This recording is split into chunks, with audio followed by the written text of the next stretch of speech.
Hi all. ഞാനിന്നൊരു കേക്കിൻ്റെ കഥ പറയാൻ വന്നതാണ്. നമ്മൾ ഈ കാണുന്ന ലോട്ടസ് ബിസ്കോഫിൻ്റെ കേക്ക്.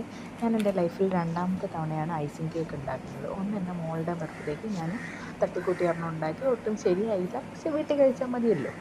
ഇതാണ് എൻ്റെ രണ്ടാമത്തത്, അതും ലോട്ടസ് ബിസ്കോഫ്, ഏറ്റവും റേറ്റ് വരാൻ സാധ്യതയുള്ളൊരു കേക്ക്.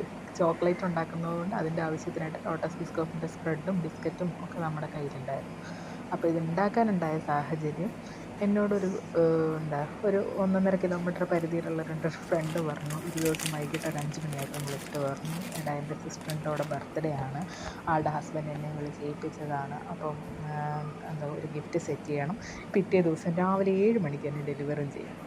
അപ്പം ഐ ആം കൺഫ്യൂസ്ഡ്, എന്താ ആ സമയത്തിനുള്ളിൽ ചെയ്യുക. ഞാൻ പെട്ടെന്ന് തന്നെ ടൗണിൽ പോയി 2 ഡ്രസ്സ് എടുത്തു, പിന്നെ കേക്ക്. ഞാൻ വിചാരിച്ചു എന്തായാലും അറിയുന്നവരല്ലേ, ഞാൻ തന്നെ സെറ്റ് ചെയ്യാം. അവളോട് ചോദിച്ചൊരു കേക്ക് സെറ്റ് ചെയ്യട്ടെ എന്ന് ചോദിച്ചപ്പോൾ അവൾ ഓക്കെ എന്ന് പറഞ്ഞു.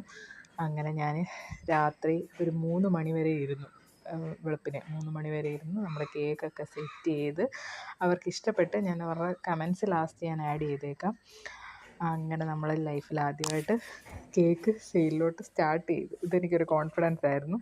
അതുകൊണ്ട് ഇനി മുതൽ അത്യാവശ്യം വേണ്ട, അത്യാവശ്യം നമ്മളിങ്ങനെയൊക്കെയാണെന്ന് അറിഞ്ഞു തരുന്നവർക്ക് ഓർഡർ എടുക്കാനും ഞാൻ തീരുമാനിച്ചിട്ടുണ്ട്. അങ്ങനെ സൂപ്പർ കേക്കായിരുന്നു എന്ന് പറഞ്ഞു.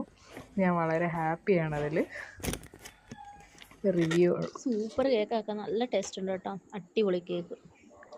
അങ്ങനെ നമ്മളൊരു ഐസിങ് കേക്കും കൊടുത്തു. അങ്ങനെ നമ്മൾ അതിലേക്ക് കയറിയേക്കുകയാണ്.